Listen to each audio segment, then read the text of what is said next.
Collectorate ఎదుట విద్యార్థి సంఘాల ఆధ్వర్యంలో కూటమి ప్రభుత్వానికి వ్యతిరేకంగా పెద్ద ఎత్తున నిరసన కార్యక్రమం నిర్వహించారు. విద్యార్థి, యువజన సంఘాల నాయకులపై అక్రమంగా బనాయించిన కేసులను వెంటనే వెనక్కి తీసుకోవాలని ఆందోళనకారులు డిమాండ్ చేశారు. అలాగే ప్రభుత్వ మెడికల్ కాలేజీల ప్రైవేటీకరణను తక్షణమే నిలిపివేయాలని, నిరుద్యోగ యువతకు ఉపాధి అవకాశాలు కల్పించేలా జాబ్ క్యాలెండర్ను వెంటనే విడుదల చేయాలని నినాదాలు చేశారు. రాష్ట్రంలో విద్య, ఉద్యోగ రంగాలను నిర్వీర్యం చేసే విధానాలను ప్రభుత్వం అనుసరిస్తోందని వారు విమర్శించారు. విద్యార్థి ఉద్యమాలను అణచివేయాలనే ఉద్దేశంతో తప్పుడు కేసులు నమోదు చేస్తున్నారని ఆరోపించారు. ఇలాంటి చర్యలు కొనసాగితే ఉద్యమాలను మరింత ఉధృతం చేస్తామని హెచ్చరించారు.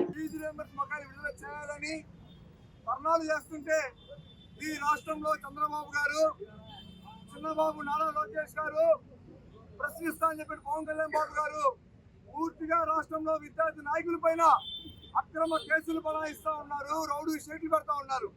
కాబట్టి ఈ సందర్భంగా ఆల్ ఇండియా స్టూడెంట్ ఫెడరేషన్ గా ఇతర విద్యార్థుల సంఘాలుగా తెలియజేస్తా ఉన్నాం. ఈ రాష్ట్రంలో మీరు అక్రమ కేసులు పెట్టినా కూడా ఎన్ని రౌడీ షీట్లు హామీ ఇచ్చారు.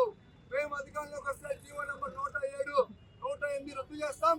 రాష్ట్రంలో ప్రభుత్వ మెడికల్ కళాశాలలో ఒక్క సీట్ అమ్ముకోమని చెప్పారు. కానీ అధికారంలోకి వచ్చిన తర్వాత పబ్లిక్ ప్రైవేట్ పార్ట్నర్షిప్ అనే ముద్దు పేరు పెట్టి పూర్తిగా రాష్ట్రంలో మెడికల్ కళాశాలల్ని అమ్మి వేస్తా ఉన్నారు. ఈరోజు పూర్తిగా వారి సామాజిక వర్గ వ్యక్తులకి, వారి పార్టీ చెందిన సానుభూతి పనులకి రాష్ట్రంలో ప్రభుత్వ భూముల్ని, ప్రజల ఆస్తుల్ని అమ్మి వేస్తా ఉన్నారు. ఈ సందర్భంగా ఈరోజు అడుగుతా ఉన్నాం, ఈ రాష్ట్రంలో అట్టడుగు దళిత వర్గాల విద్యార్థులు డాక్టర్లు చదువుకోవడం ఈ కుటుంబ ప్రభుత్వానికి ఇష్టం లేదా? లేదా ఈ రాష్ట్రంలో మైనారిటీ విద్యార్థులు MBBS చదువుకోవడం ఈ ప్రభుత్వానికి ఇష్టం లేదా? లేదా ఈ రాష్ట్రంలో కార్మిక వర్గం, శ్రామిక వర్గం కార్పొరేట్ వైద్యమందుగా మరణిస్తా ఉన్నారు. వారికి కూడా ఈరోజు కుటుంబ ప్రభుత్వం పూర్తిగా ప్రభుత్వ వైద్యాన్ని దూరం చేస్తా ఉంది. కాబట్టి స్పష్టంగా తెలియజేస్తా ఉన్నాం, సంక్రాంతి సమయం లోపల పూర్తిగా రాష్ట్రంలో నెలకొన్న విద్యారంగ సమస్యల్ని పరిష్కారం చేయకపోతే రాష్ట్రంలో విద్యార్థి యువజన కలిసొచ్చే సంఘాలని, శక్తుల్ని కలుపుకొని కూటమి ప్రభుత్వానికి వ్యతిరేకంగా పెద్ద ఎత్తున ఈ రాష్ట్రంలో ఆందోళన కార్యక్రమం చేపడతామని హెచ్చరిస్తా ఉన్నాం. బాబు వస్తే జాబ్ గ్యారంటీ అన్నారు. ముగ్గురు బాబులు, ముగ్గురు మనగాళ్ళు అనుకున్నాము. ముగ్గురు మోసగాళ్ళు ఆంధ్ర రాష్ట్రానికి వచ్చారు. బాబు జాబ్ అన్నారు. బాబుకి వచ్చింది జాబ్ సీఎం పదవిగా. బాబు కూడా వచ్చింది మంత్రి పదవిగా. పవన్ కళ్యాణ్ బాబు కూడా వచ్చింది ఉప ముఖ్యమంత్రి పదవిగా. అయితే మాకెక్కడ వచ్చాయని నిరుద్యోగుల పక్షాన మేము అడుగుతా ఉన్నాము. జాబ్ క్యాలెండర్ ఎక్కడ? మిస్టర్ నారా లోకేష్ గారని జనవరి 1వ తారీఖున నేను జాబ్ క్యాలెండర్ విడుదల చేస్తా, లేకపోతే నా చొక్కా కాలర్ పట్టుకుని ప్రశ్నించమన్నారు. పోయిన జనవరి పోయింది, 1 సంవత్సరం అయింది. ఈ జనవరి వచ్చింది, 2వ సంవత్సరం అవుతా ఉన్నది. మీరు ఎక్కడ జాబ్ క్యాలెండర్ విడుదల చేశామని అడుగుతా ఉన్నాము. జాబులు అంటే చెప్తా ఉన్నారు 20 లక్షల ఉద్యోగాలు ఇచ్చామని చెప్తా ఉన్నారు. ఎవరికి ఇచ్చారని మేము ప్రశ్నిస్తా ఉన్నాము. నువ్వైతే యువకులం పాదయాత్ర పేరుతో రాష్ట్ర వ్యాప్తంగా యువకులను సమీకరించి ఆందోళన కార్యక్రమాలు చేసి హామీలు ఇచ్చావు. మేము తీసుకుని వచ్చావా మిస్టర్ పవన్ కళ్యాణ్ అని అడుగుతా ఉన్నాము. ఆనాడు విశాఖకు ప్రైవేటీకరణ చేస్తున్నారు. 20 ఎంపీలు మీకు కారం పూసుకోండి, సిగ్గేయటం లేదా అన్నారు. మరి మీ ప్రభుత్వంలో 17 మెడికల్ కాలేజీలు ప్రైవేటీకరణ చేస్తా ఉన్నారు. ఇప్పుడు నీకేమనిపిస్తా ఉన్నది? పవన్ కళ్యాణ్ అని ప్రశ్నిస్తా ఉన్నాము. ఖచ్చితంగా కూటమి ప్రభుత్వానికి, లోకేష్ గారికి ఒకటే హెచ్చరిస్తున్నాము.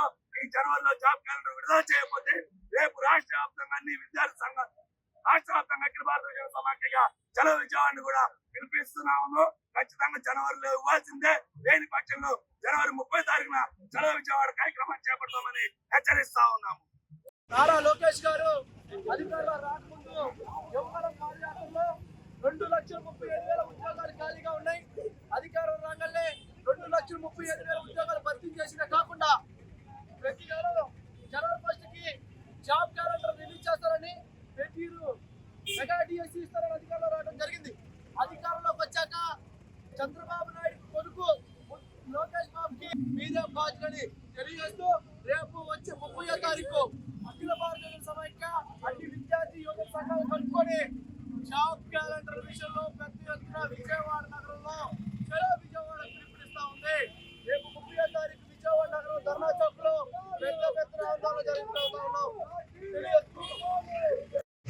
టీడీపీ పార్టీ ప్రతిపక్షంలో ఉన్నప్పుడు నారా లోకేష్ గారు స్వయంగా విద్యార్థులకు, యువతకు అనేకమైనటువంటి మంచి చేస్తాను మాయమాటలు చెప్పి విద్యార్థి యువజన సంఘాలతో అనేకమైనటువంటి సభలను నిర్వహించి విద్యార్థులను, యువతను మోసం చేసినటువంటి పరిస్థితితో పాటు విద్యార్థి విద్యార్థి యువజన సంఘాలను కూడా టిష్యూ పేపర్ లాగా వాడుకొని పక్కన పడేసినటువంటి ఏకైక పార్టీ ఏదైనా ఉందంటే అది కూటమి ప్రభుత్వం. నిజంగా ఈరోజు మాకు చాలా బాధేస్తా ఉంది. ప్రజలు మిమ్మల్ని నమ్మి అనేకమైనటువంటి ఎమ్మెల్యేలు ఇచ్చారు, ఎంపీలు ఇచ్చారు. ఇస్తే విద్యార్థులకు మంచి చేస్తారు, యువతకు ఉద్యోగాలు ఇస్తారు అని మిమ్మల్ని నమ్మితే మీరు వాళ్ళ గొంతులకి తాళ్ళేసి ఉల్టాడేసేటటువంటి ప్రయత్నం చేస్తా ఉన్నారు. నిజంగా ఈరోజు విద్యార్థులు అనేకమైనటువంటి కష్టాలు పడతా ఉన్నారు. విద్యార్థుల తల్లిదండ్రులు వాళ్ళ పిల్లల మాటలు మీరు గుర్తుపెట్టుకోవాలి. ఈరోజు ఫీజు రియంబర్స్మెంట్ ఏమైపోయింది, ఏటా 4 లక్షల మంది ఉద్యోగాలు ఏమైపోయింది.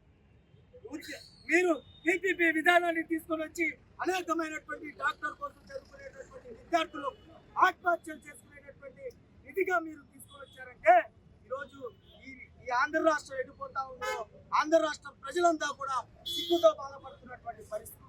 నిజంగా చెప్తా ఉన్నా, నారా లోకేష్ గారు మీరు ఇచ్చినటువంటి హామీలు ఏదైతే ఉన్నాయో దాన్ని మీరు తక్షణమే అమలు చేయకపోతే ఇది ఇక్కడితో ఆగేటటువంటి పరిస్థితి కాదు. అనేకమైనటువంటి పోరాటాలు చేస్తాం, అనేకమైనటువంటి ఉద్యమాలు చేస్తాం. అవసరమైతే మీ పార్టీ ఆఫీసులతో పాటు మీ పార్టీ సెక్రటరీని కూడా ముట్టిడిచ్చేటటువంటి ప్రయత్నాలు చేస్తామని చెప్పేసి ఎన్ఎస్ఏ పక్షాన తెలియజేస్తుంటూ ఈరోజు ఈ యొక్క సమావేశాన్ని విద్యార్థి యువజన సంఘాలతో పాటు పెద్ద ఎత్తున ఇలాంటి అనేకమైనటువంటి పోరాటాల్లో ముందుంటామని ఈ సందర్భంగా తెలియజేసుకుంటాం. విద్యార్థి యువజన సంఘాల ఆధ్వర్యంలో ప్రతి జిల్లాలో కలెక్టర్ ఆఫీస్ ఎదురు నిరసన కార్యక్రమం చేపట్టడం జరిగింది. ఈరోజు చంద్రబాబు గారి నేతృత్వంలో కూటమి ప్రభుత్వం రాజ్యాంగానికి కల్పించిన ప్రాథమిక హక్కులు సైతం ఈరోజు కాలరాస్తా ఉంది. ఈరోజు ప్రజాస్వామ్యాన్ని కూలి చేస్తా ఉంది, ప్రజాస్వామ్యాన్ని ఆవరణ చేస్తా ఉంది, ప్రశ్నించే గొంతుని ఏకనొక్కేస్తా ఉంది. అంటే ఈ ప్రజాస్వామ్య దేశంలో సమస్యలపై ప్రశ్నించడం అనేది పౌరుల యొక్క ప్రాథమిక హక్కు. దీన్ని సాక్షాత్తు భారతరత్న డాక్టర్ బిఆర్ అంబేద్కర్ గారు ప్రపంచంలోనే అత్యంత గొప్పదైన రాజ్యాంగం ద్వారా మనకు కల్పించిన హక్కు సార్. ప్రజలు, విద్యార్థులు, యువజనులు రాష్ట్రంలో అనేక సమస్యలపై అయ్యా చంద్రబాబు నాయుడు గారు ఇప్పటికైనా మించిపోయిందా? ఈ చేతగాని పరిపాలన వల్ల రాష్ట్రంలో అన్ని వర్గాల ప్రజలు అభాసు పాలయ్యారు. ఈ మీద అన్ని వర్గాల ప్రజలు విరుచుకుపట్టడానికి సిద్ధంగా ఉన్నారు. అయ్యా ఈరోజు దీన్ని దృష్టిలో ఉంచుకొని విద్యార్థులు, యువజనులు తిరుగుబాటు పథకముందే నువ్వు చేసిన తప్పులను సర్దిద్దుకో, లేకపోతే రాబోయే రోజుల్లో తగిన మూల్యం చెల్లించిన తప్పులని కూడా ఈరోజు విద్యార్థి విభాగంలో జరుగుతున్న నిరసన కార్యంలో మిమ్మల్ని హెచ్చరిస్తాం.